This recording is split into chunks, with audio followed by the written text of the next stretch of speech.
अस्सलामुअलैकुम and welcome to biology with Kamran Safi. Previous lecture में हम लोगों ने डिवीजन यूकैरिया के बारे में पढ़ा था कि डिवीजन यूकैरिया के अंदर कौन कौन से करैक्टरिस्टिक्स हैं। तो आज हम लोग जनरल टेक्सोनोमिक हायरार्की की बात करते हैं कि टेक्सोनोमिक हायरार्की में जो है वो हमारे पास क्या आ जाती है। सबसे पहले अगर टेक्सोनोमिक हायरार्की की बात की जाए, टेक्सोनोमिक हायरार्की क्या है? लिविंग ऑर्गेनिजम्स को एक तरतीब से लिखना है, एक जो है वो हमारे पास एक ऑर्डर में लिखना है। सिंपल टर्म्स में अगर बात करूं, एक सीक्वेंस में लिखना है from higher levels towards lower level. Higher level की अगर हम लोग बात करें तो हायर लेवल स्टार्ट होता है डोमेन से। Domain, then kingdom, phylum, class, order, family, genus, species. ये आपको तरतीब याद रखनी पड़ेगी। जैसे कि आपकी बुक की डायग्राम ही मैंने यहाँ पे जो है वो पेस्ट की है। आपकी बुक में देखें तो ऑल ऑर्गेनिज्म, जितने भी जिंदा लिविंग है। अब उसमें क्या आ जाती है? डोमेन। डोमेन आपको पता है तीन डोमेन्स हैं, आर्चिया, बैक्टीरिया एंड यूकैरिया। फिर हर डोमेन के अंदर अपने अपने किंगडम्स, किंगडम के अंदर फाइलम, फिर class, order, family, genus, species. याद कैसे करना है? एक डोमेन के अंदर वेरियस किंगडम्स होते हैं। एक किंगडम कैसे बनता है? बहुत सारे फाइलम्स के आपस में मिलने से। फाइलम कैसे बनता है? बहुत सारी क्लासेस के आपस में मिलने से। क्लास कैसे बनती है? बहुत सारे ऑर्डर्स के आपस में मिलने से। ऐसे ही जो है वो हमारे पास अगर हम लोग तरतीब से आते रहे तो फैमिली बनती है जीनस के मिलने से, जीनस मिलते हैं स्पीशीज के मिलने से। तो बारी बारी हम लोग इसको देखते हैं। सबसे पहले डोमेन। डोमेन आपको पता है कि जिंदगी की डोमेन्स कितनी है? तीन। Archaea, bacteria and यूकैरिया। अब ये तीनों डोमेन्स आपस में मिलती हैं तो इनके मिलने से क्या बनते हैं? एक ऑर्गेनिजम्स बनते हैं, सारे के सारे दुनिया के। मतलब ऑर्गेनिज्म बड़ा लेवल, डोमेन उससे छोटा लेवल। ऑल ऑर्गेनिजम्स की बात हो रही है यहाँ पे। उसके बाद एक डोमेन के अंदर मैंने बताया कि हमारे पास क्या होती हैं? डिफरेंट किंगडम्स होते हैं। लाइक अगर डोमेन यू कैरिया की बात करें, अभी हम लोगों ने बात की थी कि उसमें जो है वो आपके पास क्या आ जाती हैं? चार जो है वो किंगडम्स आ जाते हैं, जिसमें क्या आ जाते हैं? Animalia, Plantae, fungi, protista. या वो चार तरह के जो है वो आपके पास किंगडम्स आ जाते हैं। फिर किंगडम के अंदर क्या था? फाइलम। अब फाइलम अगर हम लोग बात करें तो अगर फॉर एग्जांपल हम लोग बात करते हैं किंगडम एनिमेलिया की, तो एनिमेलिया में हमारे पास वेरियस फाइलम्स आ जाते हैं, जिसमें हमारे पास पहला क्या है? पोरीफेरा। इसी तरीके से जो है वो आपके पास क्या आ जाता है? नाइडेरिया आ जाता है, जिसका दूसरा नाम है सिलेंट्रेटा।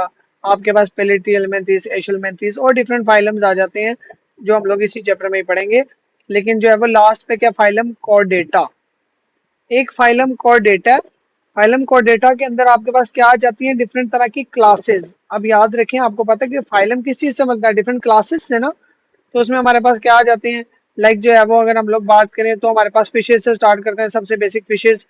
फिर एम्फीबियंस, रेप्टाइल्स, बर्ड्स, मैमल्स। ये क्या है? डिफरेंट तरह की क्लासेस।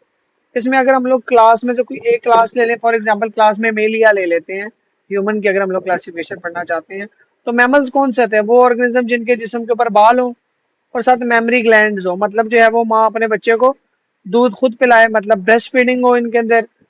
फिर इसके एक और करेक्टर्स में आपके पास क्या आता है बेटे? वो करेक्टर्स आपके पास आते हैं के अंदर क्या होती है? डायाफ्राम होती है। डायफ्राम आपको पता है ना कि जो है वो रेस्पिरेशन के लिए यूज होती है। जो आपके पेट के करीब जो है वो मसल्स की एक लेयर होती है, इसको हम डायफ्राम कह रहे होते हैं, जो डोम शेप्ड होती है। उसके बाद अगर हम क्लास से आगे जाएं तो हमारे पास क्या आता है? ऑर्डर। अब याद रखें कि ऑर्डर जो है वो ह्यूमन का जो ऑर्डर है ना, वो है प्राइमेट्स। अब प्राइमेट में ह्यूमन आ जाते हैं, मंकीज आ जाती हैं, एप्स आ जाते हैं। तो प्राइमेट के अंदर ना कुछ बेसिक करेक्टर्स हैं उनके। उन बेसिक करेक्टर्स में क्या आ जाते हैं? ये प्राइमेट वो ऑर्गेनिजम्स होते हैं जिनके दिमाग बड़े होते हैं, लार्ज ब्रेन होते हैं। इसी तरीके से इनकी आईज क्या होती हैं? फॉरवर्ड बल्जिंग आईज होती हैं, मतलब सामने। जैसे हम लोग अब देखते हैं ना, हमारी आंखें कहाँ हैं? आपके सामने को फेस करते हैं, आपके सिर के ऊपर नहीं है, जैसे बहुत सारे ऑर्गेनिजम्स के सिर के ऊपर होती हैं। तो प्राइमेट्स में जो है वो आंखें सामने हैं, फ्रंट पे हैं।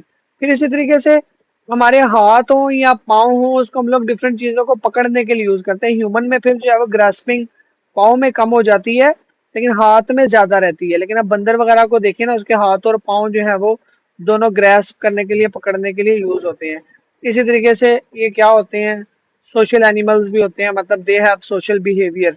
हाँ, कुछ ऑर्गेनिजम्स में ज्यादा होती है, कुछ में कम होते हैं।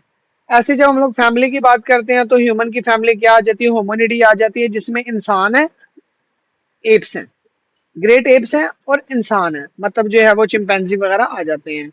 अब अगर हम लोग जीनस की बात करें तो ह्यूमन का जीनस है अब होमो। होमो के अंदर सिर्फ और सिर्फ ह्यूमंस आते हैं और कुछ उसके एक्सटिंक्ट रिलेटिव्स हैं। मतलब अगर हम लोग पिछली स्लाइड से देखें तो एक फैमिली के अंदर एप्स भी हैं, ह्यूमंस भी हैं। फिर वो कहता है कि जो ह्यूमंस है ना, इसके अपने कुछ रिलेटिव्स थे दुनिया में जो अब खत्म हो चुके हैं, दुनिया में कहीं पे मौजूद नहीं है, मतलब एवोल्यूशन में एक्सटिंक्ट हो चुके हैं, दुनिया से खत्म हो चुके हैं। अब इस जीनस में सिर्फ एक ही स्पीशी रहती है और उसका नाम है ह्यूमन। अब स्पीशी की कभी बात हो तो स्पीशी क्या होती है? Group of individuals that can interbreed freely among themselves. मतलब आपस में इंटरब्रीड कर सके, मेल और फीमेल आपस में इंटरब्रीड कर सके, मतलब इंटरकोर्स कर सके। इंटरब्रीड करके बच्चे पैदा करें, कौन से? फर्टाइल ऑफस्प्रिंग्स पैदा करें। फॉर एग्जाम्पल ग्रैंडफादर्स, ग्रैंडफादर ने बच्चे पैदा किए जो कि वालिद थे। अब ये वालिद क्या है? ऑफस्प्रिंग है लेकिन फर्टाइल है, क्योंकि अगर ये फर्टाइल हैं तो इनके बच्चे यानी कि आप लोग हम सारे पैदा हुए ना। तो ये बात समझ लगी है कि ऐसे इन स्पीशीज जो क्या करें, फर्टाइल ऑफस्प्रिंग पैदा करें, मतलब ऐसे बच्चे पैदा करें जो आगे मजीद बच्चे पैदा कर सकें।